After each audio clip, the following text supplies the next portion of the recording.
नमस्कार श्रोते हो, इरा ब्लॉगिंग मराठी या यूट्यूब चॅनलवर सर्वांचे स्वागत. आजच्या व्हिडिओमध्ये आपण ऐकणार आहोत नकळत या कथेचा भाग 3. लेखिका सायली जोशी. 2 दिवसाच्या दौऱ्यानंतर अर्पिता आणि नीरज घरी आले. शिखा येऊन गेल्याचे कळताच का कोण जाणे, पण नीरज अस्वस्थ झाला. दुसऱ्या दिवशी मॉर्निंग वॉकला जरा तो लवकरच बाहेर पडला, पण शिखा आणि त्याची भेट झाली नाही. भेट एकदाच झाली, पण तिचा चेहरा डोळ्यासमोर आला की अस्वस्थ का वाटते हे नीरजला काही केल्या कळत नव्हतं. 2 दिवसांनी मात्र दोघांची भेट झाली. तुम्ही घरी येऊन गेलात ना? शिखाला अचानक समोर पाहून नीरज गोंधळला. हो, तुमचे वॉलेट विसरले म्हणून द्यायला आले होते. तसे घर सापडण्यासाठी फार कष्ट नाही पडले. वॉलेटमधल्या लायसन्सवर पत्ता पाहून आले, पण त्यातल्या एकाही वस्तूला हात लावला नाही मी. शिखा काहीशी हसून म्हणाली. मी संशय घेतला नाही तुमच्यावर. असो, परत कधी याल घरी? तिच्या गालावरच्या खळ्या निरखत नीरज म्हणाला. येईन केव्हा तरी, पण ते वॉलेट विसरल्याबद्दल एक ट्रीट तो बनती है. परवा आपलं बोलणं नीट झालं नाही. आता मी ऑफिशियली माझी ओळख करून देते. हाय, मी शिखा. स्वतःच्या एका छोट्याशा फॉर्ममध्ये फॅशन डिझायनर म्हणून काम करते. मी काम जरी नुकतंच सुरू केलं असलं तरी स्वप्न मात्र मोठं आहे बरं. शिखा गोड हसून म्हणाली आणि नीरजची विकेट पडायला फारसा वेळ लागला नाही. आता शिखा आणि नीरज रोज भेटू लागले. हळूहळू त्यांच्यात छान मैत्री झाली. नीरजच्या वागण्यात जाणवण्या इतका फरक पडला होता. तशीच शिखाही नीरजला भेटायला अधीर असायची. मॉर्निंग वॉकच्या निमित्ताने भेटणारे दोघे रोज न चुकता संध्याकाळी आपापले कामे आटपून भेटू लागले. झालेल्या मैत्रीचे रूपांतर प्रेमात व्हायला फारसा वेळ लागला नाही. नीरज पुरता शिखाच्या प्रेमात पडला होता, पण तिच्या मनात तसे काही नसेल तर तिला हे सांगून मैत्रीचं नातं त्याला गमवायचं नव्हतं, म्हणून तो शांत होता. नीरज, लग्नाची कधी मनावर घेणार? आम्ही मुली पाहायच्या की तुझ्या मनात आहे कोणी? अचानक एक दिवस सुमेधाताईंनी विषय काढला. आई, माझे लग्नाचे वय झाले आहे. आता आणखी काय मनावर घ्यायचे? आणि तसं म्हणशील तर आहे एक मुलगी मनात, पण आत्ताच सांगत नाही. त्यासाठी थोडे थांबावे लागेल. आधी कन्फर्मेशन येऊ दे, मग पुढे पाहू. नीरज आज चांगल्या मूडमध्ये होता. शिखाबद्दल आईला सांगावे की नको हा विचार करत असताना अर्पिता अचानक खोलीत आली. मामी, थोडं बोलायचं होतं. बोल. अर्पिताचा पडलेला चेहरा पाहून सुमेधाताई तिच्या पाठोपाठ बाहेर आल्या. मी आईकडे जाईन म्हणते कायमचं. हल्ली इथे मला करमत नाही. आईची खूप आठवण येते. बोलताना अर्पिताचे डोळे पाण्याने काठोकाठ भरले होते. अगं, अचानक असं काय झालं? गेले अनेक दिवस इथे राहते आहेस आणि करमत नाही म्हणजे काय? कोणी काही बोललं का तुला, की कामाचा कंटाळा आला? सुमेधाताई तिच्या डोक्यावरून प्रेमाने हात फिरवत म्हणाल्या. त्या स्पर्शाने अर्पिता त्यांच्या कुशीत शिरली. खरं तर तिला खूप काही बोलायचं होतं. नीरजचं बदललेलं वागणं तिला खटकत होतं. तो कोणाच्या तरी प्रेमात आहे हे न सांगताही तिला जाणवलं होतं. त्याचं माझ्यावर प्रेम नाही हे मला माहीत आहे आणि त्याने माझ्यावर प्रेम करावं अशी जबरदस्ती नाही ना करू शकत मी. पण हेही तितकंच खरं की मी त्याला आणखी दुसऱ्या मुलीबरोबर नाही पाहू शकत, म्हणून मी हा निर्णय. अर्पिता अचानक भानावर आली. आपण हे काय बोलून गेलो. ती सुमेधाताईंच्या कुशीतून पटकन बाजूला होत आपल्या खोलीत निघून गेली. हे काय चाललं आहे? सुमेधाताईंना काहीच कळेना. ही मुलगी नक्की कोणाच्या प्रेमात आहे? नीरजच्या तर नाही ना? आजकाल त्याचं वागणं जरा बदललेलं आहेच, आणि अर्पिताही हल्ली गप्प गप्प असते. दोघेही आपल्या मनातलं काही सांगत नाहीत. काय चाललं आहे या पोरांच्या मनात तेवच जाणे.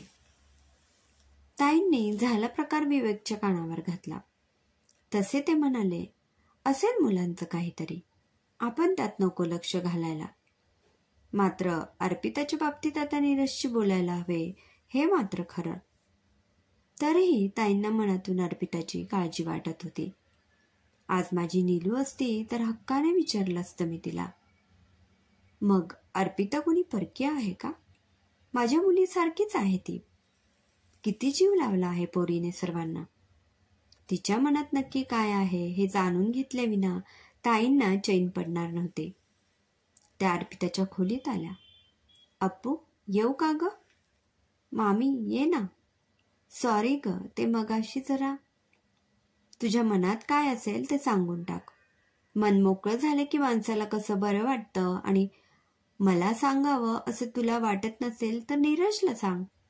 तो तुझ्याच वयाचा आहे, म्हणजे तुला मोकळेपणाने बोलता येईल त्याच्याशी, नाही का?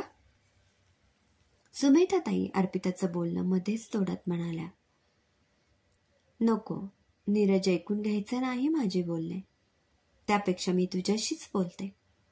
पण आत्ता नाही, मला थोडा वेळ दे. सारं काही सांगेन तुला, प्रॉमिस. बोलता बोलता अर्पिताने तेलाची बाटली आणली.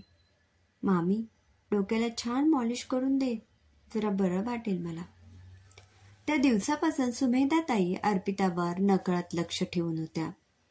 नीरज आसपास असला की ती खुश असते. त्याची सगळी कामे मन लावून करते. त्याचं उशिरा येणं तिला जरा नाराज करतं. असे बरेचसे शोध त्यांना लागले. पण नीरज तिच्याकडे फारसं लक्ष देत नाही हेही त्यांना जाणवलं होतं. आता या बाबतीत प्रत्यक्ष नीरजशी बोलणे झाले तर बरे होईल म्हणून त्यांनी नीरजला आपल्या खोलीत बोलावून घेतले. पण विषयाला कुठून सुरुवात करावी हे सुमेधाताईंना कळेना. आपल्याच विचारात त्या फेऱ्या मारू लागल्या. आई, कशाला बोलवलं मला? नीरज जागेवर चुळबुळ करत म्हणाला. नीरज, तुझ्या मनात असलेली मुलगी अर्पिता तर नाही ना? सुमेधाताईंनी थेट मुद्द्याला हात घातला.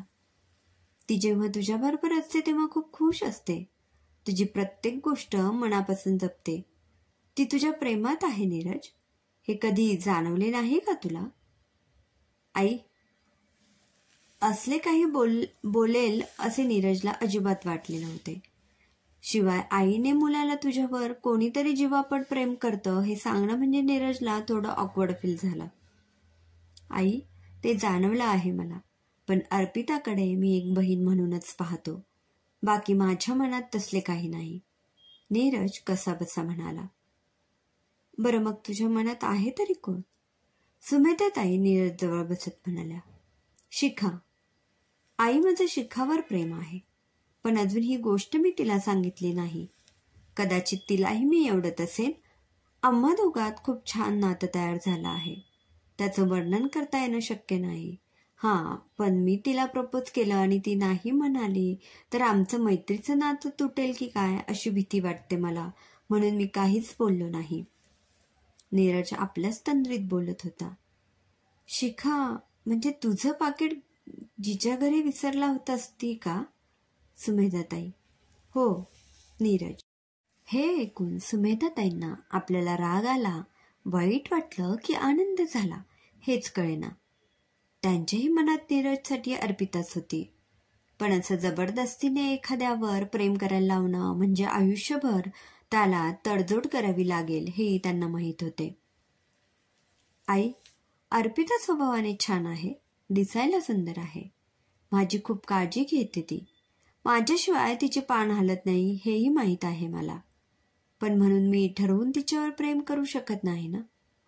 मनातून यायला हवं ते. पण शिखा पहिल्याच भेटीत मला आवडली.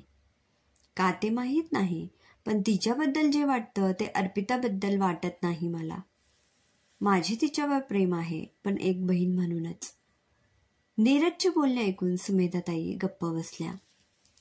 इथून पुढे बोलणे त्यांना योग्य वाटले नाही. पण आज पहिल्यांदाच ताई आणि नीरजमध्ये मुलात एक मनमोकळा संवाद झाला होता. नकळत आई आणि मुलाचं जुनं पण नवीन नातं खुलू पाहत होतं. आता लवकरात लवकर शिखाला प्रपोज करायचे हे मनाशी पक्के करत नीरज जागेवरून उठला. आई नाराज झाली नाहीस ना? एकच बोलतो, प्रेम ठरवून होत नाही, मनापासून ती व्यक्ती खास वाटायला हवी. बोलता बोलता नीरजने दार उघडले. समोर अर्पिता उभी होती. तू कधी आलीस? नीरज तिची नजर चोरत म्हणाला. अर्पिता काही न बोलता आत आली. मामी, मी माझ्या घरी जायचे पक्के केले आहे. आज मामाशी बोलेन आणि माझ्या ऑफिसचे राहिलेले काम पूर्ण करून जाईन. आईशी माझे बोलणे झाले आहे. अर्पिताने मागे वळून पाहिले, पण नीरज केव्हाच निघून गेला होता. अप्पू, परत एकदा विचार कर. एखाद्या गोष्टीपासून पळ काढणे बरे नव्हे, खास करून न मिळणाऱ्या गोष्टीपासून. तेव्हा शांतपणे विचार कर. काही मार्ग निघतो का पाहू आपण. आणि सगळ्याच गोष्टी आपल्या मनाप्रमाणे होत नसतात, हे मात्र लक्षात ठेव. सुमेधाताई तिला समजावत म्हणाल्या. हे ऐकून अर्पिताने सुमेधाताईंना आपल्या मनातले सारे काही सांगितले. त्यांना याची कल्पना होतीच, पण अर्पिताचे बोलणे त्यांनी शांतपणे ऐकून घेतले. एक लक्षात घे अर्पिता, नीरजचे तुझ्यावर प्रेम नाही आणि त्यातून जरी तुमचे लग्न झाले तरी तुम्ही दोघेही सुखी राहू शकणार नाही. एकमेकांबद्दल गैरसमज करून घेण्यापेक्षा बोलून प्रश्न सुटतो का ते पहा. हेही तितकेच खरे होते. जबरदस्तीने नाते जोडण्यात काहीच अर्थ नव्हता. अर्पिताला सुमेधाताईंचे म्हणणे पटत होते. दुसऱ्या दिवशी केबिनमध्ये कोणी नाही हे पाहून अर्पिता आत आली. नीरज, थोडं बोलायचं होतं. मला वाटतं ऑफिसची वेळ संपली आहे, सो जाता जाता बोलूया, किंवा आपण तुझ्या फेवरेट कॅफेमध्ये मस्त कॉफी प्यायला जाऊ शकतो. आज नीरजचा मूड एकदम मस्त होता. काही वेळातच दोघे कॅफेत आले. नीरजने वेटरला एक कोल्ड आणि एक हॉट कॉफीची ऑर्डर दिली. बघ, इतका फरक आहे आपल्या दोघात, आणि मी वेड्यासारखी तुझ्यावर प्रेम करते.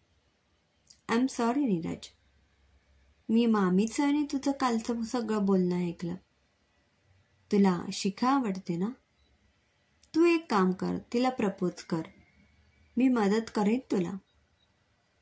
माझं तुझ्यावर प्रेम आहे हे खरं आहे, पण आपलं नातं जबरदस्तीने बंधनात बांधण्यात काहीच अर्थ नाही. ती एक तडजोड होईल आयुष्यभरासाठी, आणि ना तू खुश राहशील ना मी खुश राहीन. अर्पिता बराच वेळ बोलत राहिली. तिचं बोलणं ऐकून नीरजच्या मनावरचं दडपण उतरलं होतं. थोड्या वेळात दोघेही जायला निघाले. तू कुठेही जायचं नाहीस. मला तू इथेच आमच्या घरी राहायला हवी आहेस. तुला माझ्यापेक्षा हँडसम स्मार्ट मुलगा शोधून देण्याची जबाबदारी माझी. नीरजने अर्पिताला हलकीशी मिठी मारली. तशी अर्पिता सगळं विसरून त्याच्या मिठीत विसावली. हे सारं लांबूनच पाहणारी शिखा मात्र कमालीची अस्वस्थ झाली होती. क्रमशः. श्रोते हो, कसा वाटला कथेचा आजचा भाग कमेंटमध्ये नक्की कळवा. पुन्हा भेटूया कथेच्या पुढील भागात. धन्यवाद.